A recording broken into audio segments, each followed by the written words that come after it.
You are listening to the Overcome Pornography for Good podcast, episode 44, Lenses. Welcome to the Overcome Pornography for Good podcast, where we take a research-based, trauma-informed, and results-focused approach to quitting porn.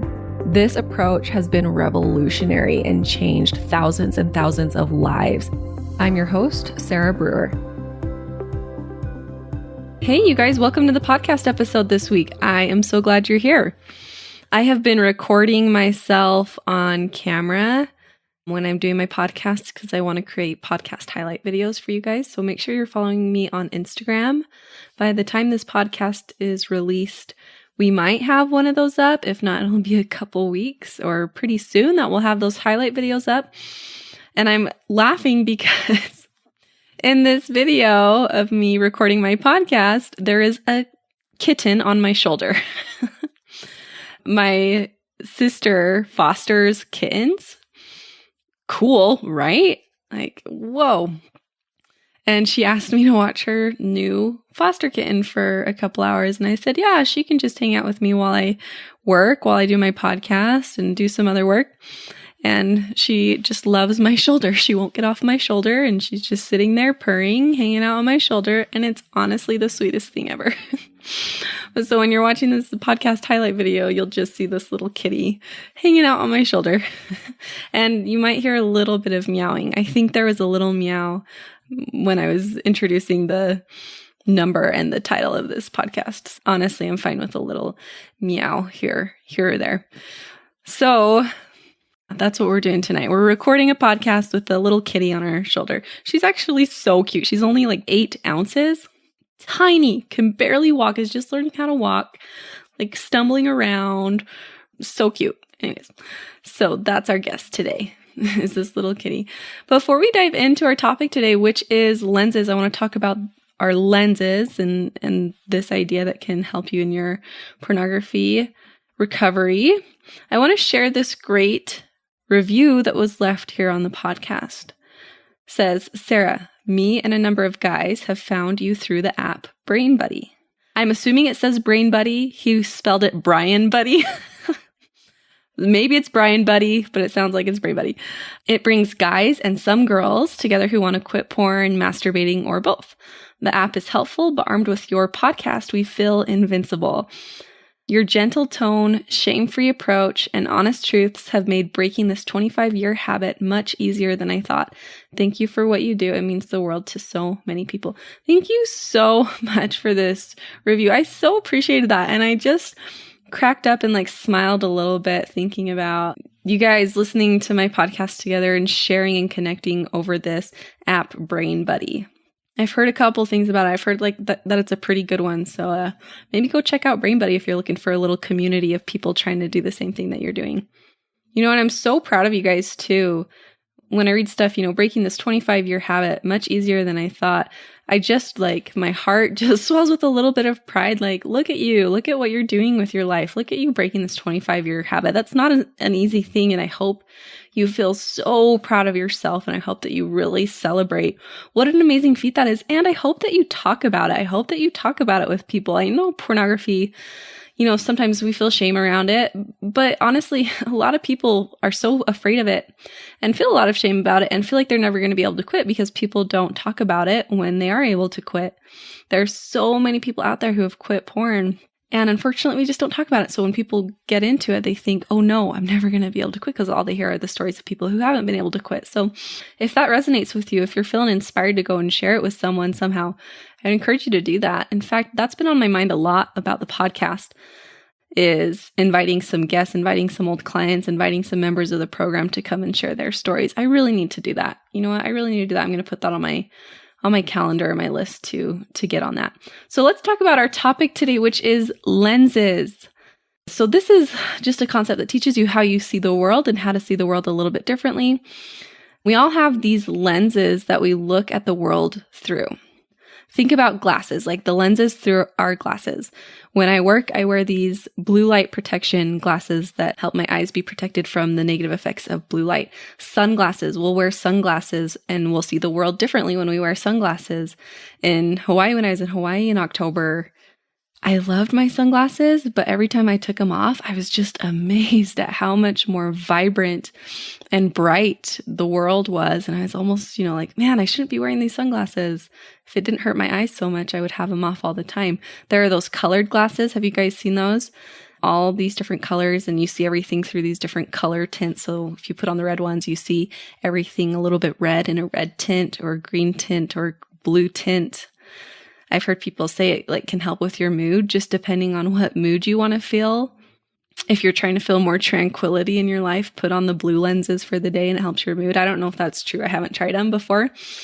There are all these different lenses, and you see the world differently depending on what lens you have on your face. So this also applies to how we see the world. We all have these lenses on, these beliefs that create our perception of life and our perception of the world and our perception of ourselves and our perception of other people. So some of us have this lens on that people are evil and the world is a really wicked, scary place. And if you have that lens on, you're going to see everything through that belief system.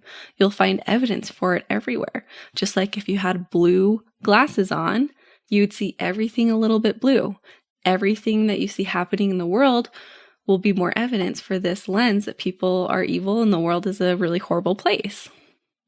If you have the lens, the world is a good place and people are mostly good and trying to do the best that they can, you're going to see everything through that lens. When you watch the news, you're going to find evidence for that.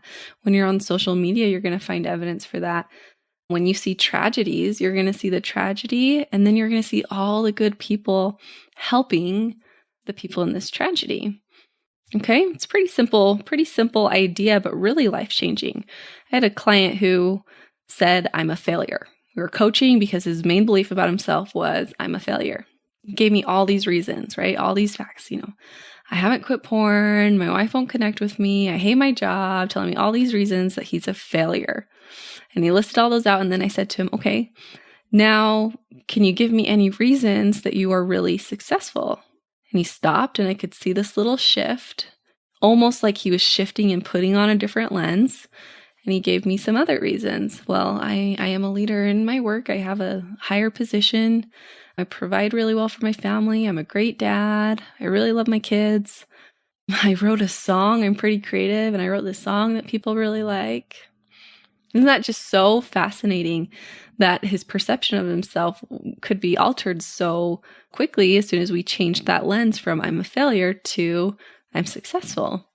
So for you, I want you to think about that. Are you looking at your life through the lens of I suck and I'm a failure? Or are you looking at your life through the lens of I'm successful and I'm doing pretty good? You will be able to find evidence for either. I promise you. I promise you. And it's really fascinating, people who on the outside seem to have very successful lives sometimes will still see their lives through this lens of I am a failure. And even though, they have the job, they have the house, they have the family that looks really successful from the outside, in their mind, they see themselves as a failure because that's the lens that they have on. That's what they're seeing their life through. It doesn't matter what is going on in your life. You can find evidence for either of those facts. It just depends on what you're looking through. What belief are you looking through? Not only that, but the belief that you're looking through, the lens that you have on creates your reality. Keep that in mind. We'll talk about that a little bit more in depth, but your lens is not only how you see stuff, but it's also what you create.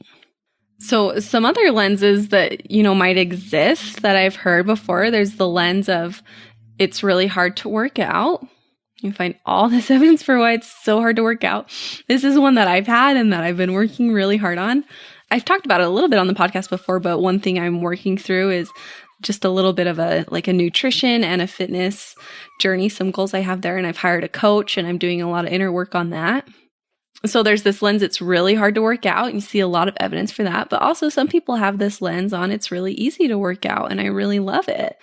And it's my escape. And working out is an amazing thing instead of working out is a really difficult, hard thing. People have money lenses. This is a huge one. Lenses about money.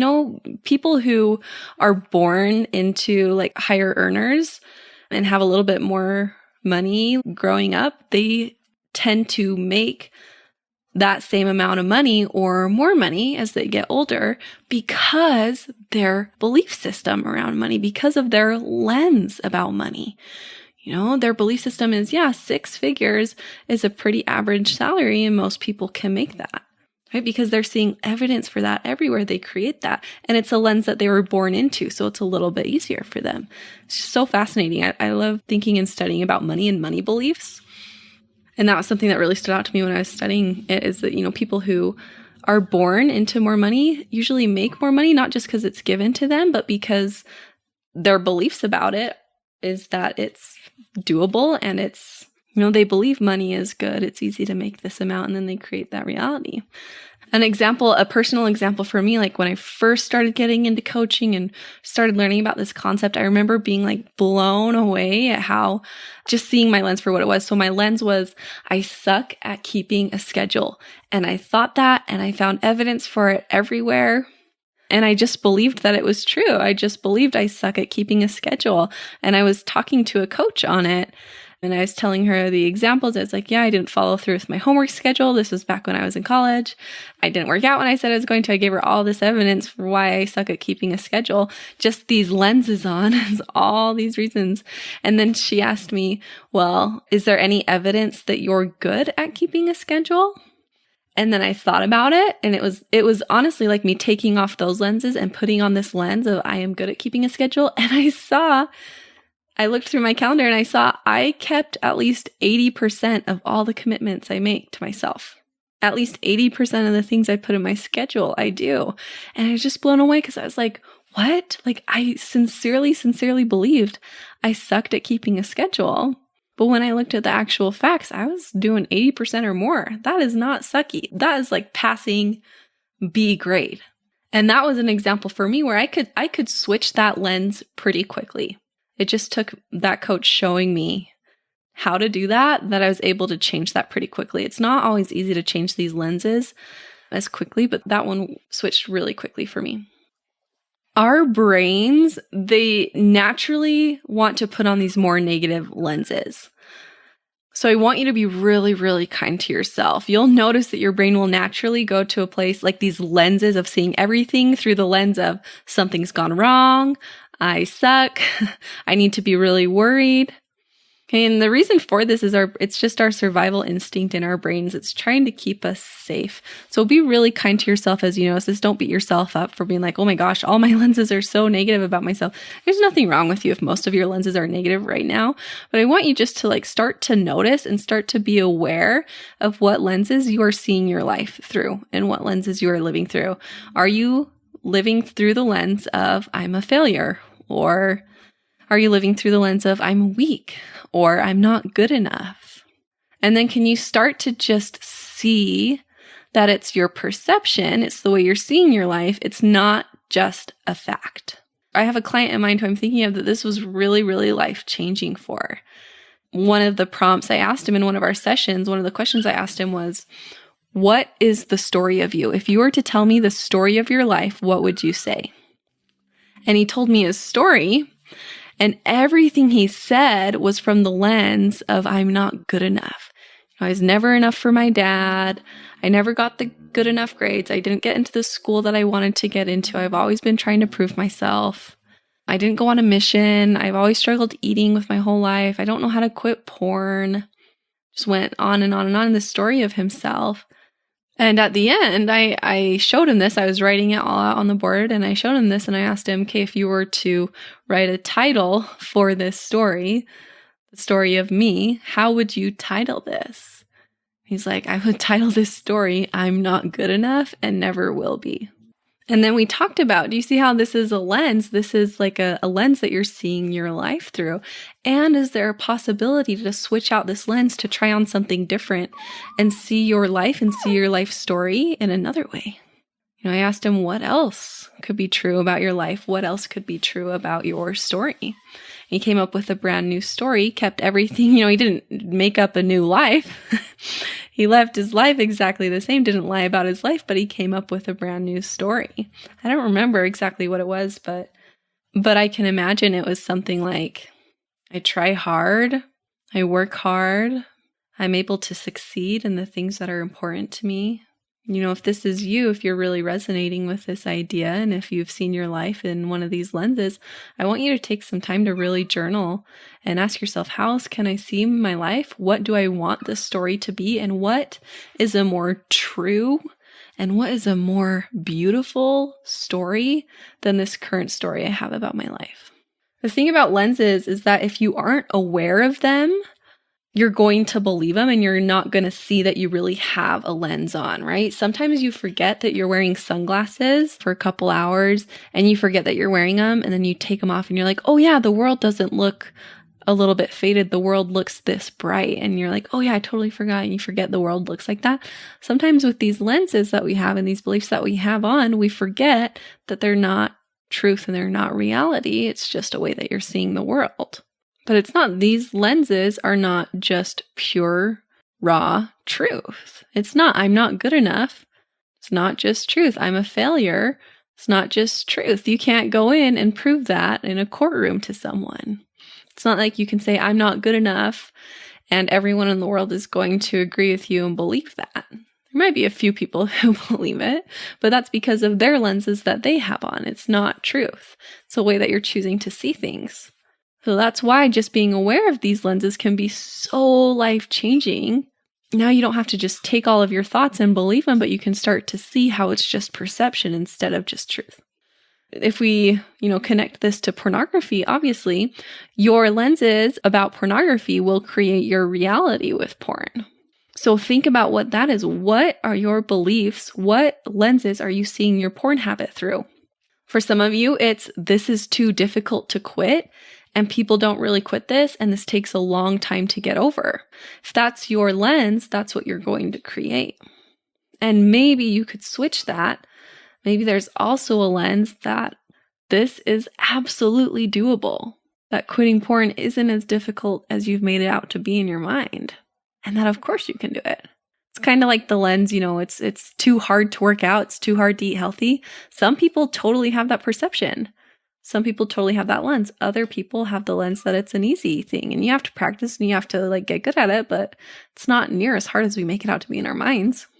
There's the addiction lens. And I've talked about this a lot in my podcast. So if you haven't heard any of those episodes, and if this is intriguing to you, I would encourage you to go listen to that. But that's why I don't use the word addiction very often, and I don't really talk about porn addiction very often. And I really challenge it in my clients if I can see that it's negatively impacting their progress. And like I said, I go into depth in it in those other episodes, but the scientific community hasn't come to a consensus of whether or not you can become addicted to pornography. And I'm not saying there's not problematic use or even compulsive use. Of course there is. But looking at it as an addiction is also a lens that you get to choose whether or not to keep. If it's helpful for you, keep it. If it's keeping you stuck and keeping you feeling hopeless, you can also try on a different lens, a different way to think about your pornography habit. I like the word habit instead of addiction. It seems to resonate a little bit more truthfully to my clients, calling it a habit other than an addiction. So that's an option. And then think about your lenses around sexuality. Your lenses, not just around pornography, but around sexuality in general.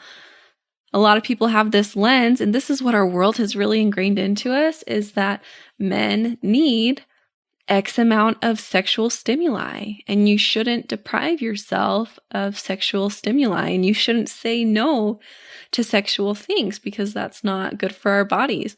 When in reality, that is a lens that's not just true.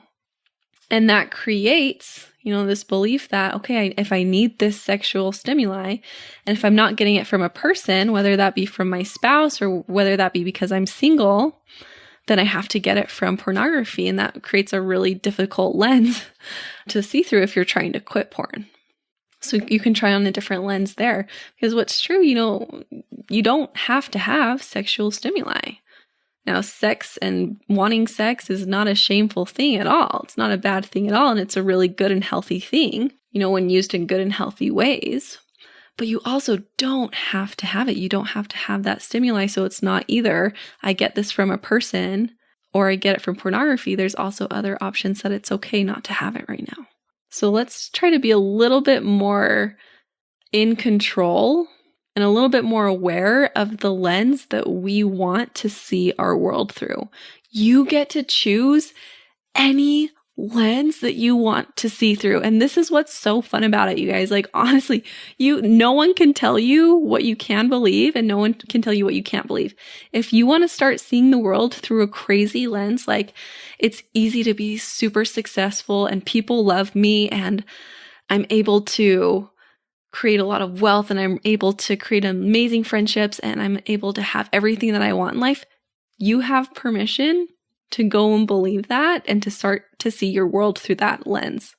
If you decide you want to put on the lens, I am a very successful person and I was born to be successful in every endeavor I take on, you get to do that. No one can tell you you can't look through that lens. I once heard this teenage boy say, he's talking about high school. And he was talking about learning how to not be so self-conscious in high school. He said, one day I just realized I could believe that people were thinking amazing things about me, right? He said, I can choose to believe people are thinking amazing things about me, or I can choose to believe that people are thinking negative things about me. Either way, I'm making it up in my head. And so I might as well just choose to believe that they're thinking amazing things about me. Like, what an awesome lens that is to live from. You get to live from any lens that you want. I really want that to sink in for you. And you have nothing to lose from trying on some different lenses. So let me give you just 4 steps to change your lens. Some of you are like, okay, I know that I want to change my lens. How do I do it? Here's 4 steps. Number 1 is notice your current lens and call it out. So whether that be I'm living from a place of I'm not good enough or I'm a failure, I'm living from a place of porn is too hard to quit. Call it out and just notice it. Number 2, find evidence that it's not just true. So you can do that just by flipping it on its head. So how is it true? If your lens is I'm not successful, like how is it true that I am successful? If it's, I'm not good enough, how is it true that I am good enough? Is it that porn's too hard to quit? How is it true that porn is really easy to quit? And just play with that in your mind a little bit. Number 3 is decide a better helpful lens. Decide what lens you actually want to live from. And then number 4 is to put it on. Just like you put on glasses, just like you put on sunglasses, put it on and practice wearing this lens. Practice finding evidence to believe this new lens. If you're a visual person like I am, it helps to even visualize, okay, for the next 10 minutes, I'm putting on this different lens and I'm going to try to see everything through this lens. Or for the rest of the day, I'm going to try to see things through this lens. And you practice. And the more you practice, the better you get at it, the easier it becomes. One last thing I want to say about this is that in order to change your reality, you have to change the lens first. The first step in changing anything in your life is changing how you see it and changing how you see yourself. So, for example, this coaching business that I have, where I get to coach a lot of clients on quitting pornography, and I get to do a lot of work around this and creating content, this business that I love and that has become really successful for me. I first had to start wearing this lens and really practice believing that I could create this and that I was a perfect person to help people quit porn. And it took a lot of effort there in the beginning, especially, I would get comments about how I'm young and how I'm a girl. And I still get just some really sexist comments on a lot of my ads and just sent to me. And it took work for me to not, instead of seeing that in myself for a while, right? I had that lens on where I'm either too young or I'm the wrong gender to do this, right? And then I was creating that reality for myself. So I had to switch my lens to I am the perfect person to do this. And people really want to hear from me. And after I put that lens on, then I was able to create it. And so it will be the same for you. You have to change your lens first before you create the new reality. So many of you are trying to create something new so that you can believe in yourself. You're trying to, quit porn so that you can finally feel good about yourself, or you're trying to quit porn. As soon as you quit porn, then you'll really believe that you could do it. What I'm telling you is it's the opposite. You have to practice believing that you can do it, and then you'll create the reality of what you want. You have to believe that you can quit porn. You have to believe that it's something that you can do, and then you will create it. Can't work the other way. It never works the other way. Okay. All right, you guys. I love you so much. Have a great week, and we'll talk next week. Bye-bye. I want to invite you to come and listen to my free training called How to Quit Viewing Pornography, even if you've tried in the past. If you like the podcast, you will love this free training. We talk about, number one, how to not rely on willpower or phone filters so that you can actually stop wanting pornography. Number two, how to guarantee that you won't fail no matter how many times you've tried in the past. And number three, how to feel good about yourself while becoming someone who doesn't struggle with pornography. You can access this training at sarahbrewer.com/masterclass.